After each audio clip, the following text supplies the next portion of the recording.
Olá, meu nome é Guto Oca, sou artista visual e atualmente sou mestrando na pós-graduação de artes visuais na UFPB.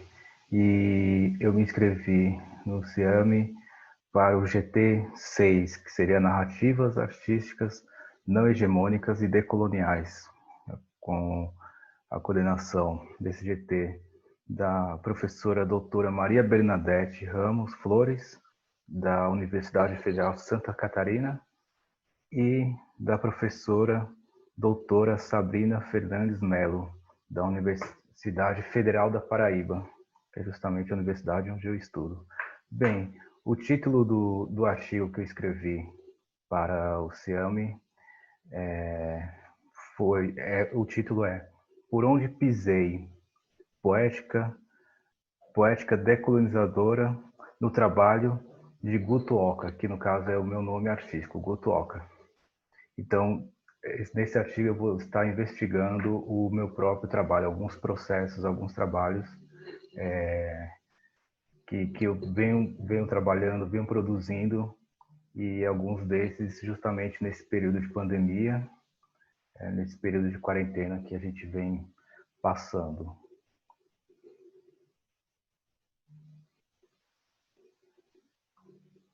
Bem, vamos começar aqui. Agora já vou colocar os slides para a gente começar a nossa apresentação.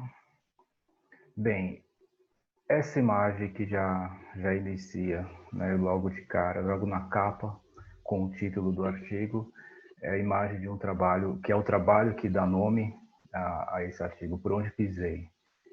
Então, achei interessante ilustrar, colocar essa imagem desse trabalho e, e vou explicar ao longo das apresentações, dos slides do artigo, acerca do artigo, sobre esse trabalho e alguns trabalhos relacionados. O resumo do artigo.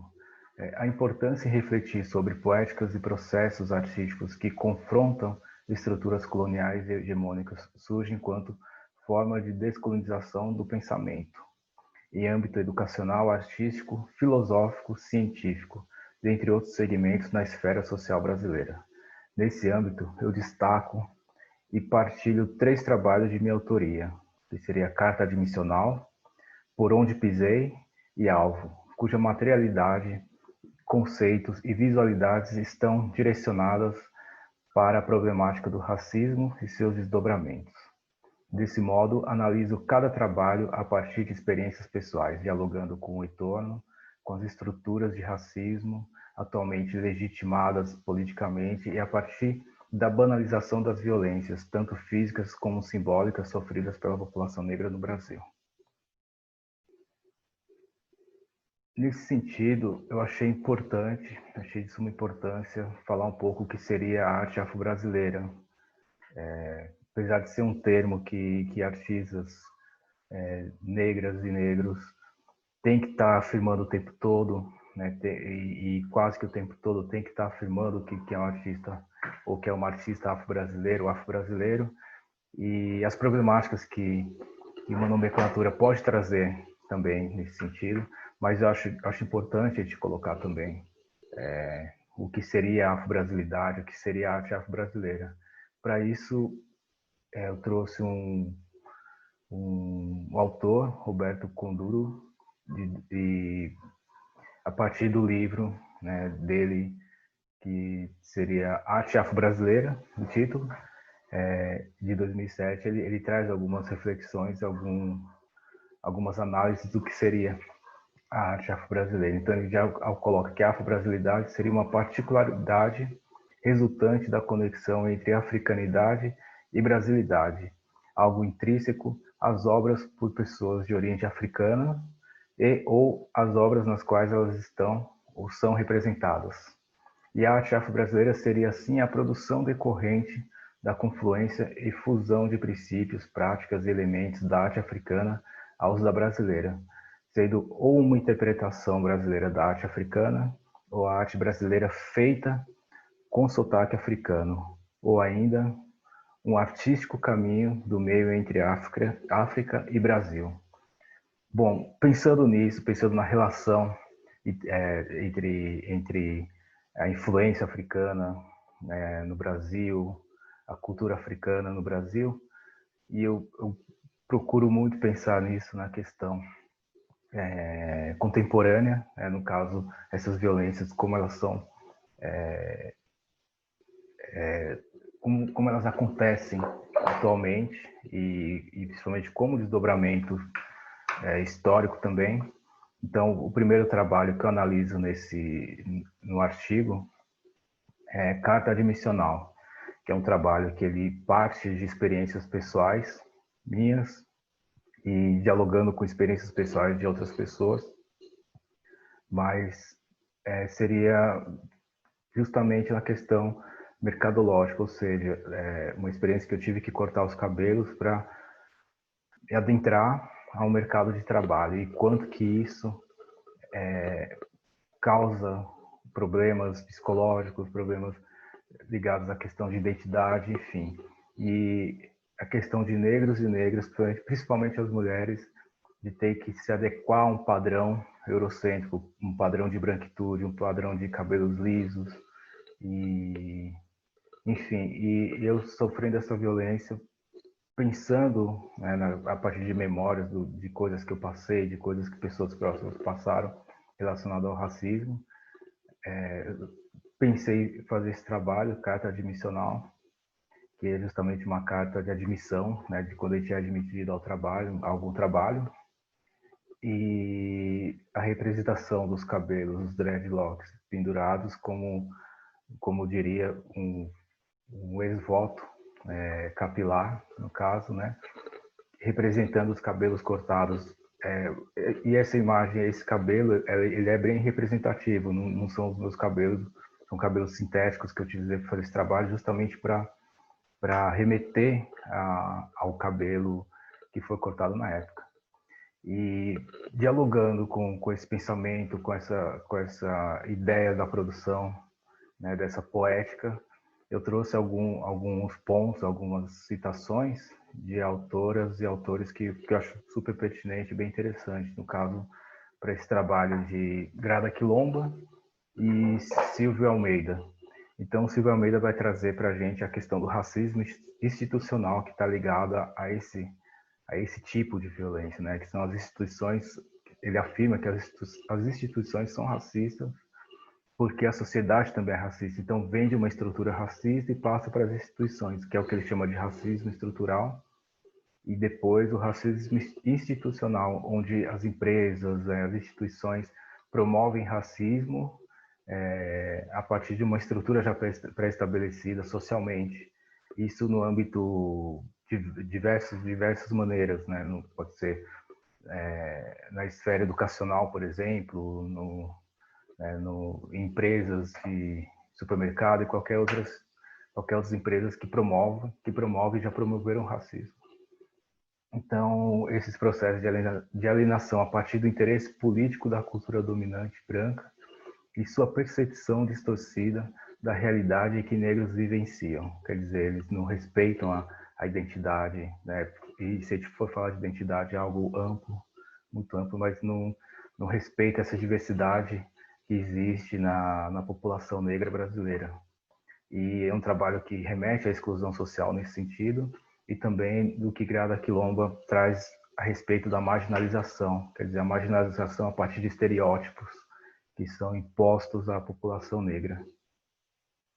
E o trabalho seguinte, que é um desdobramento, que eu também falo nesse artigo, que é um desdobramento desse trabalho, Carta de Admissão, é esse trabalho que eu apresento agora, que é uma matéria de quem, que é um trabalho que ele surge contra o desdobramento e a gente pode ver que ele amplia na questão de espaço e até a alteração da materialidade, ou seja, eu passo a recolher cabelos humanos, cabelos de pessoas para compor esse trabalho. Então eu despadronizo vários tipos de cabelo, inclusive cabelos tingidos, cabelos lisos, e transformo nessa instalação de dreadlocks que ocupou uma parede de uma galeria de arte, isso logicamente causando algum espanto, enfim, causando curiosidade para saber de quem eram os cabelos, quais eram as pessoas, enfim, e o porquê desse cabelo está ali. E nesse sentido eu trago esse trabalho também quanto ativismo negro, né? Ou seja, a passagem de objeto de estudo, a gente deixar de ser objeto de estudo, passar a ser sujeito também na nossa própria produção, né? Enfim, e ter isso quanto ato político mesmo, de conscientização de questões que estão voltadas para o racismo. Então, seriam os trabalhos artísticos voltados para esse ativismo de combater o racismo, de conscientização. Então, o próximo trabalho que eu analiso, que também é um trabalho meu, é esse trabalho que tem um título Por Onde Eu Pisei, que a gente pode ver que são chinelos, é um par de chinelos, e esses chinelos eu usei, esses chinelos justamente no período em que estava tendo aulas presenciais no mestrado. E os dreadlocks que eu coloco nesse chinelo é justamente para remeter à sensação, à percepção de resistência, né? O próprio manter-se nesse estilo já é um ato de resistência devido ao preconceito, enfim. Mas colocá-los nesse chinelo, um chinelo que eu vi quanto símbolo de resistência, de eu ter que andar por tantos lugares, surge enquanto metáfora também para falar dessa resistência de um artista, no caso eu, né, um artista negro, estudante, está na universidade onde a representatividade no curso de artes visuais não tem praticamente relacionada à questão de negritude, isso falando de professores e professores. E também, por consequência, também na questão de conteúdos mesmo, né, voltados para a afro-brasilidade, para a arte africana, enfim. Muitos conteúdos ainda voltados para a questão europeia, para questões europeias voltadas para a arte, para a história da arte, enfim. Então, a falta de conteúdos, de referências no próprio curso para que esses desdobramentos artísticos possam ter referências. E, nesse sentido, eu tive muito apoio, muita ajuda do meu orientador, que é o professor Robson Xavier, que é coordenador da pós, e, enfim, e a gente vem trabalhando nesse sentido. Então, esse trabalho remete muito a essa questão da resistência, de estar num curso de artes visuais, onde a representatividade negra é baixíssima, e quando tem, né? E outro trabalho que eu analiso é um trabalho que eu produzi nesse período de quarentena, que o título desse trabalho é Alvo, né? São cabelos humanos também, de 5 tonalidades diferentes, e a intenção desses cabelos é formar um alvo onde a gente vê que existe uma diferença entre as cores, quer dizer, a cor clara dos cabelos claros vão para o alvo, para o centro do alvo, e as cores mais escuras vão indo à margem da composição. Então a ideia é justamente pensar nessa relação das cores, qual cor que está à margem, qual cor que está no centro, e o centro desse alvo a ser atingido consequentemente, tira o alvo, quem acerta no centro é onde tem mais pontuação, mais valor. Então a ideia é essa, desse trabalho, é de mostrar quem também está à margem, quem é posto à margem, e fala um pouco também da questão da miscigenação no Brasil, né? A falsa celebração da diversidade racial que a gente tem. E, enfim, então essas são as referências que eu utilizo nesse artigo, que são referências que eu também estou utilizando na minha dissertação, cuja pesquisa também é voltada para o meu processo artístico, e a partir disso esse artigo também surge quanto possível desdobramento da dissertação. Enfim, então esse trabalho, esse artigo, ele é voltado para as questões que eu venho trabalhando atualmente, vamos dizer assim, cerca de 2 anos mais ou menos, e é um prazer estar apresentando enquanto forma de resistência, para a gente pensar a respeito de quais são as produções que vêm acontecendo, quais são essas produções que vêm